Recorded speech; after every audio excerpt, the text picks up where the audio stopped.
7장 부패하고 곤경에 처한 때에는 여러 가정들이 함께 예배함으로써 많은 효과와 결실들을 거둘 수 있을 것이지만 하나님께서 복음의 순전함과 평안으로 축복해 주신 때에는 그러한 모임은 권장되지 않는다. 왜냐하면 그런 일은 오히려 가족들 개개인의 영적인 훈련에 방해가 되는 경향이 있으며 공적인 사역의 필요에 대한 부정적 견해를 갖게 할 수 있기 때문이다. 뿐만 아니라 교회의 여러 가정들 사이에 불화를 초래하거나 심지어 분열을 초래할 수도 있다. 그로 인해 초래될 수 있는 많은 범죄 외에도 경건치 못한 사람들의 마음이 완악하게 될 뿐 아니라 경건한 사람들의 마음을 슬프게 하는 일들이 벌어질 수도 있는 것이다.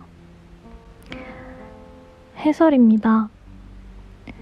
기본적으로 장로교회들에서 이루어지는 신앙의 체계에 있어서 신자들이 함께 모이는 것은 예배당에서 공적 예배로 모이는 때이며 그 나머지의 경우들은 대부분 가정을 중심으로 하여 신자 개개인의 자발적이고도 지극히 개인적인 신앙과 경건의 삶으로 이루어지는 것이 일반적입니다. 다만 전쟁과 같은 어려운 시기에 가족 구성원 개인이 공적인 차원으로 모이게 되는 가정예배에 있어서는 공적인 회집의 경우와 유사하게 공적인 성격을 띠게 됩니다. 또한 일반적으로 그런 가정예배의 인도자인 가장은 그 가족 구성원 가운데서 목회적 기능을 하는 자라 할 수 있기에 그러한 인도자의 목회적 기능과 역할을 저해하지 않도록 하는 것이 이미 언급한 가정예배에 있어서의 기본적 지침입니다. 그러나 웨스트민스터 총회가 이뤄진 영국의 장기 의회 기간은 잉글랜드를 중심으로 왕당파와 의회파 사이에 내전이 벌어지던 상황이었고 스코틀랜드의 경우에도 그러한 내전에 휘말려 잉글랜드 의회파를 지원하던 상황이었습니다. 더구나 왕당파 군대의 침략과 나중에는 크롬웰 군대와의 전투까지 벌어졌었던 혼란스러운 형편 가운데 있었습니다. 그러므로 가정예배 모범 7장에서 말하는 부패하고 곤경에 처한 때란 바로 그처럼 전쟁에 휘말린 상황을 말하는 것이라 하겠습니다.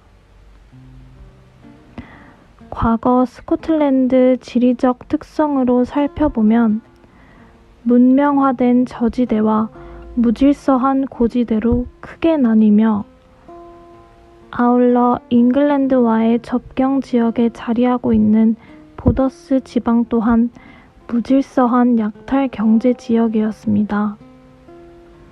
그러므로 저지대 지역은 고지대 사람들과 보더스 사람들에 의해 자주 노략을 당하는 일이 있었으며 시족 사회인 보더스 지방 사람들은 노략을 하지 않는 조건으로 일종의 상납금의 지불을 요구하는 지경이었습니다. 뿐만 아니라 하이랜드 지방의 경우에는 방대한 지역의 크기와 주변 지형보다 높은 곳에 자리함으로 인해 보더스 지방보다도 훨씬 교화하기 어려운 지역이었습니다.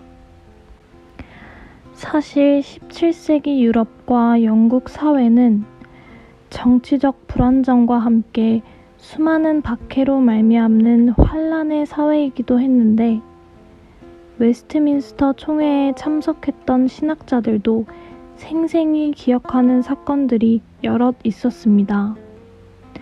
삭소니 공작의 몰락 사건, 해센주 백작이 영원히 투옥된 사건, 프랑스에서 30일 동안에 7만 명 이상의 기독교인들이 순교한 사건, 드알방 공작이 3만 명의 그리스도인들인 위그노들을 학살한 사건, 성 앤드류의 대주교가 조지 위샤트를 화형시킨 사건 등이 그것입니다. 이러한 끔찍하고 공포스러운 사건들과 소식들 가운데서 많은 신자들과 교회들이 불안정하고 극단적인 어려움에 처하기 일쑤였던 것이 스코틀랜드 장로교회 신자들이 직면했었던 부패하고 곤경에 처한 때에 대한 구체적인 정황이었습니다. 그러한 극단적인 상황과 형편, 하일랜드와 보더스 지방 사람들의 약탈과 이단 로마 가톨릭으로 돌아가려고 했던 왕들의 집권 가운데서의 핍박과 박해 등의 상황에서 신자들의 가정은 정상적이고 평안할 수 없었기에 그런 때에 각 가정은 함께 모여 서로를 돌보며 위로하는 일들이 요청됐던 것입니다. 한편 가정예배 모범은 부패하고 곤경에 처한 때에는 여러 일들이 용납되지만 그렇지 않았다고 한다면 용납되지 않았을 것이라고 했습니다. 즉, 환난의 때나 핍박의 때와 같이 비상적인 상황이 아닌 평안의 상황에서는 각 가정들이 함께 모여서 가정예배를 드리지 말도록 권하고 있는 것입니다.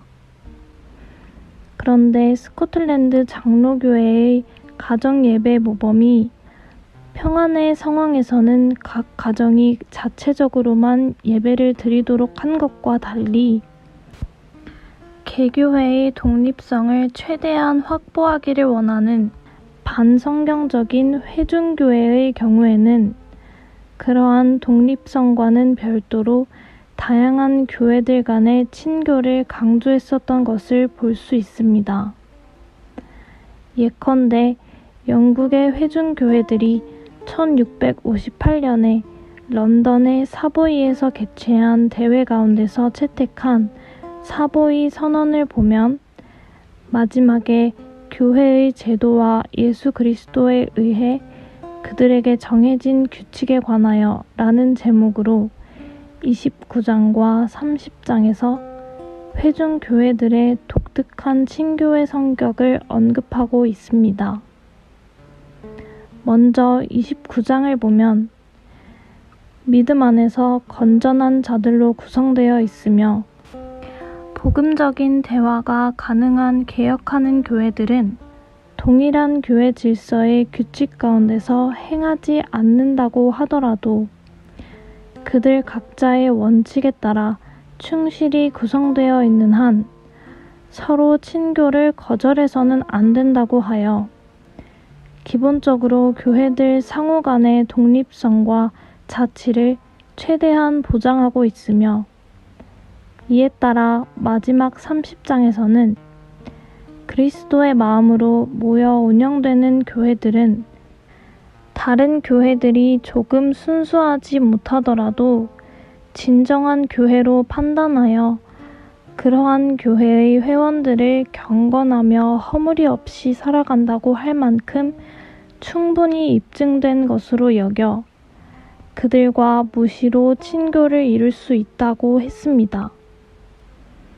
사보이 선언의 이러한 언급들은 회중교회들이 기본적으로 개교회를 넘어서 더 넓은 범위의 교회들을 지향하고 있다는 것을 알 수 있게 하며 동일한 교회 질서의 규칙 가운데서 행하지 않는다고 하더라도 라는 문구에서 알 수 있는 것처럼 다양한 교파들에 대해서도 개방될 여지를 충분히 포함하고 있는 위험한 것이라 하겠습니다.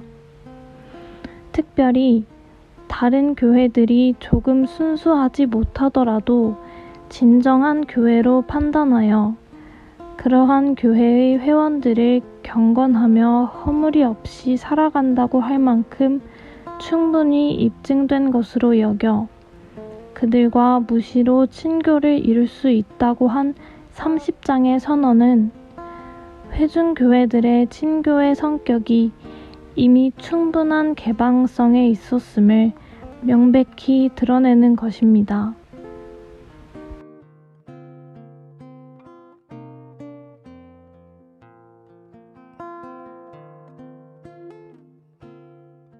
땅의